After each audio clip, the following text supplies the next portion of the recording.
Mitä tapahtuu kiropraktikon vastaanotolla ensimmäisellä käyntikerralla?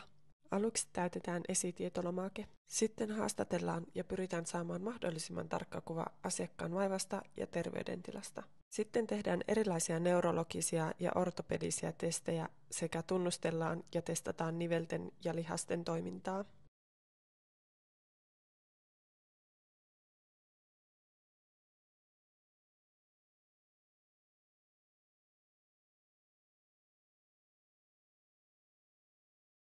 Ensimmäisellä käyntikerralla myös hoidetaan, mikäli hoidolle ei ole esteitä.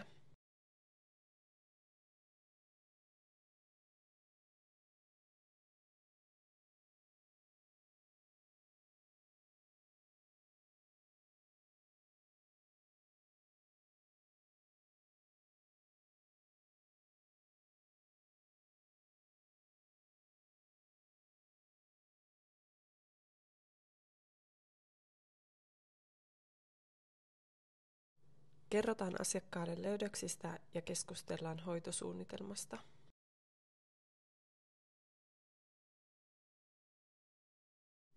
Lopuksi ohjeistetaan tarpeen mukaan erilaisia kotihoito-ohjeita, kuten venytys- / aktivointiharjoitteita.